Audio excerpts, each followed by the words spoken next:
What's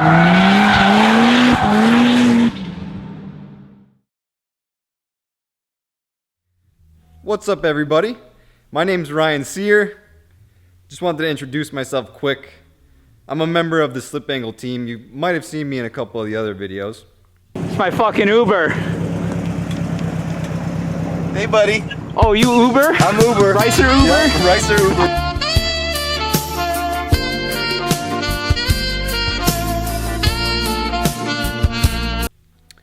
But I want to show you what's going on with my personal project here. So, you know, go figure, I have a Miata of my own. I picked up a 1997 Miata R package, which I'm pretty excited about because I think they only made like 47 of them that year. But I'm doing a full refresh on it. Here's the engine. So as you can see, it's pretty much torn down. And today I'm going to show you, along with Quinn, how to install new thrust washers. Why are we doing this? No, not just because we feel like it. Because the crankshaft end play is slightly out of whack, so we'll show you how to measure it and what it looks like. We'll put this thrust washer in and hopefully we'll be back in business and I can continue on with this build. So I'm going to go fetch my buddy Quinn, see if he's able to help me out. Let's get to it. There he is.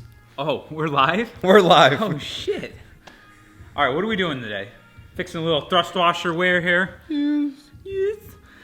So, we checked Ryan's motor. Well, actually, we didn't really even purposely check. We just kind of grabbed the snout of the crank and pulled it back and forth. Noticed that the play seemed just a little bit too much. So then we were prompted to rig up a ghetto-ass dial indicator. Like so. And we decided to take a measurement. So the stock spec for endplay, which those of you who don't know what endplay is, it is the forward and back movement of the crankshaft. There are what is called thrust washers in between the main caps here to support that side-to-side load. Hey Quinn. Hey, what? Didn't you do a video on this? Why crankshaft end play is bad? I did. You did do a video. Did you watch it? I sure did. Ryan did. Did you guys watch it? Probably not. So anyways, we rigged this ghetto dial indicator up and I'm going to show you right now. So the crank is pushed all the way towards the back of the motor. I'm going to grab the front here. We have the zero. There's a little bit of tension on here and we're going to see what we get. So here we go. So as you can see here, it moved 10 thousandths. It went from 0 to 90. So we are right on the very end of the spectrum for what? It's more than I'm comfortable with, let's put it that way. And it's like right there for what's the max for stock is. So would it be okay? Maybe. But do I want to take that chance while everything's apart? Over the long run of this motor, this could become a problem. So if he increases power, increases RPM, or just puts miles on the motor, like this may wear more. So I'm going to show you guys what this looks like without it. You can actually see movement. Yep. And you can hear the movement. Do that again real quick. Yeah, it's clearly visible. So we're going to take care of it. We have everything apart. This isn't as of intrusive to the motor. I don't like taking the rod caps off because then you're starting to open up a whole can of worms, but we're just gonna have to take off the one main cap here to replace the thrust washers. Are there some back here too? Just number 4 main cap. Just number 4. So that's all that there is to do this, and we can shim them out or scoop them out cleverly with just the cap off. And I don't think it'll be that big of a deal. They come, I think they're one spec that you get for these. We got them from Flying Miata. Yeah. Yeah. Should bring it right back to factory So it should put it back to factory spec and it'll be good to go. So this is why you should delete your clutch interlock switch that comes in your car, and don't start the car with the clutch after it's been sitting for a while and all the oil has dripped off of the crank. For what it's worth, Japanese cars do not come with this shit.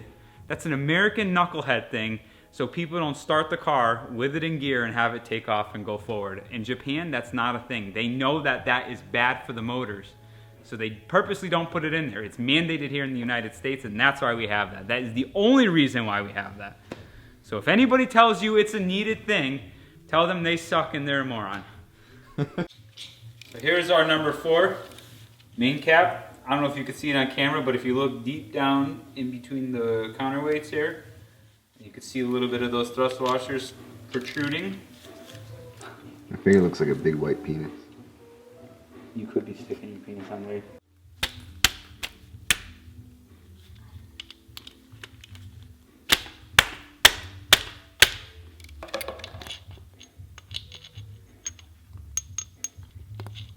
You like powder them up or something? No.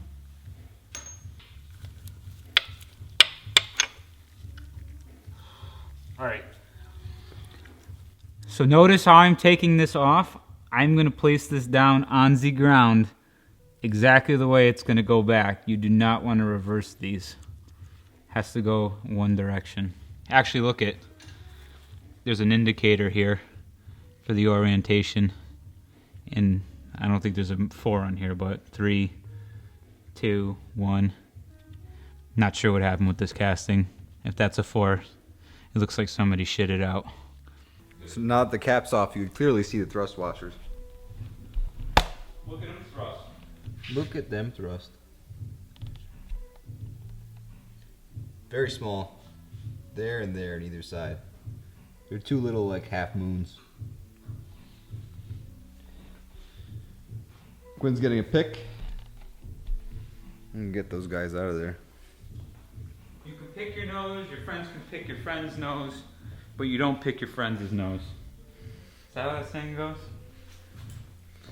I'm gonna have you pick my nose. Can I pick your nose? That'd be a little weird. Ooh. Microphone's bumping me. BBC in your face? Alright, so just putting a little bit of pressure on here, you can see it's already rocking. Like so. See if I just grab it with a magnet. Oh, look at that. Ooh. Come on, baby.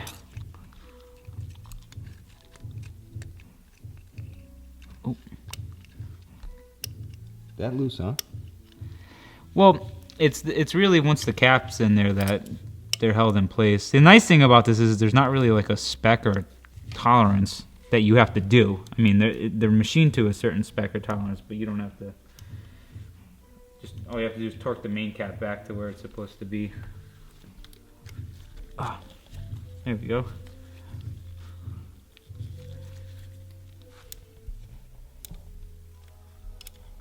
It's oily, so I can't really get a good grip on it.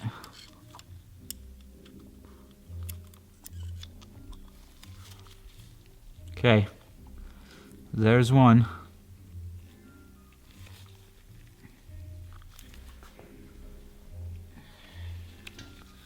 And now for number 2. Pushing down. Ryan keeps hitting me in the head with his dildo microphone. I'm sorry, buddy. It's okay. Oh, this one's coming out nice and a little bit easier.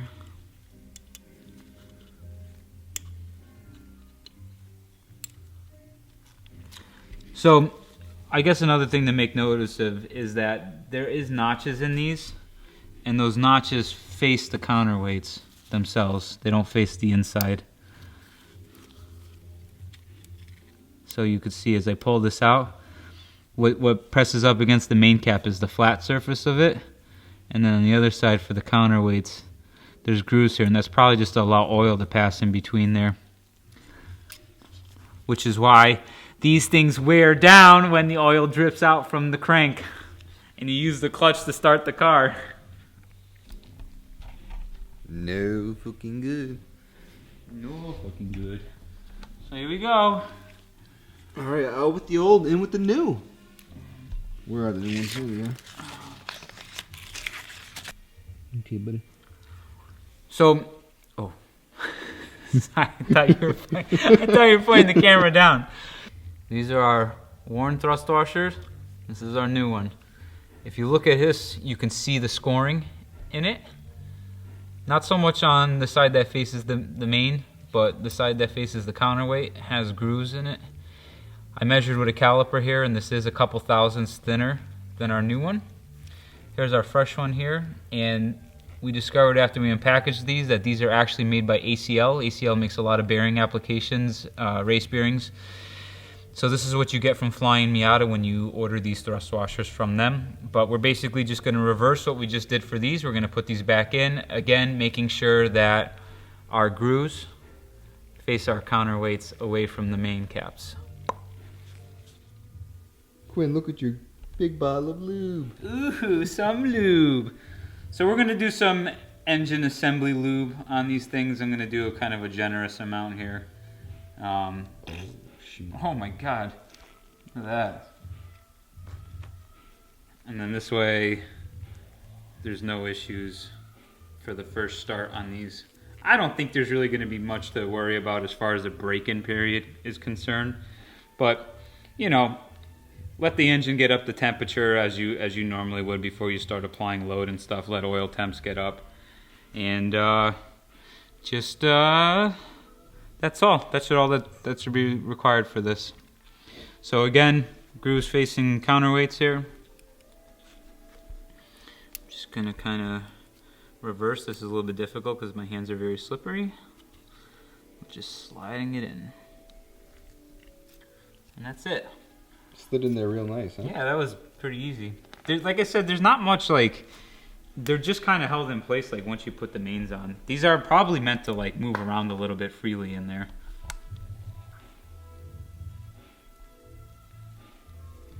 Generous amount of lube.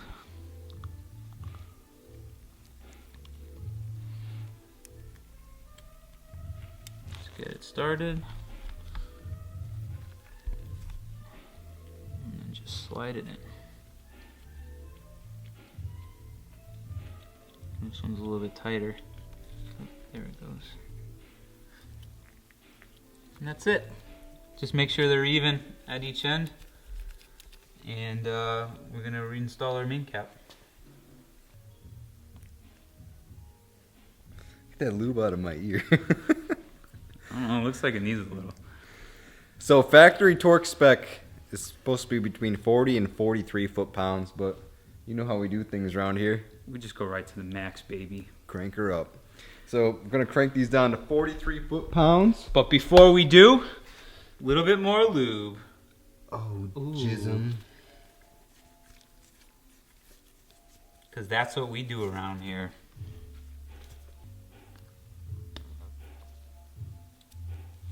With the utmost precision, we're going to gently ease her down.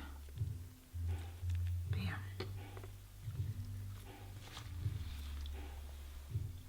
Take our 2 bolts.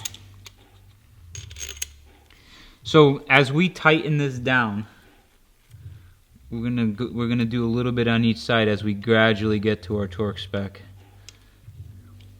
I don't know how much it really matters, but it's never a bad thing to torque things evenly, especially when they're splitting load side to side. Just like a cam cap. When you take your cam caps off, you kind of bring them down gradually. So we seem to have resistance on both sides now. Take our trusty torque wrench. So we're gonna do turn. Yeah, don't go straight to 43 right away. Yep, we're just again bringing them up gradually. Not telling you, I'm telling the viewers. I know who you were telling, buddy. Oh, we got a click and a click, and we'll just double check. Click, reset, click.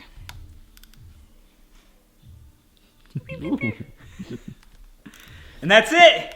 We have new thrust washers. Oh my Oh goodness. shit! Do we gotta check endplay again now? And Yes, see we if do. Oh my god! What if it's the same? Then I'm gonna cry myself to sleep. I don't know if we should show this. The world may not be ready for this. We gotta show that we're not a hoax. Now, every Miata crank that I've put my hands on has some movement in it. Have you put your hands on a lot of cranks?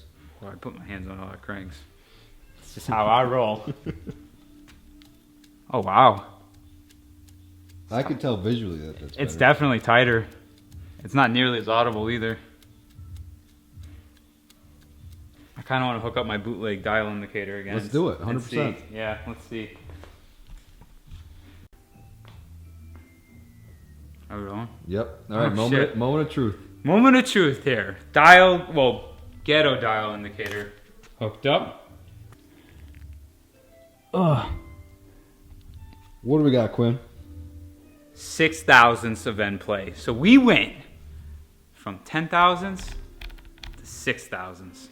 Bam, well within factory spec. That's a win in my book. Hell yes.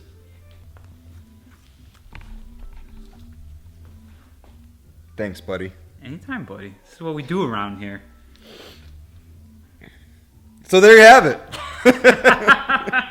That's how you install thrust washers on a 1.8 liter. Well, it's probably the same for all the BP engines. When you see how fast this is going to go. So one more thing that we should add. So what happens if you let this go and that tolerance or clearance, and when it grows with more end play, eventually what's going to happen is your piston rings are going to start making more and more contact on your cylinder sleeves, and you're going to lose compression as those wear down. And probably the rings will wear down over the sleeves because these are iron sleeves, but yeah, it's just not You good. don't want the pistons to start walking one way or the other.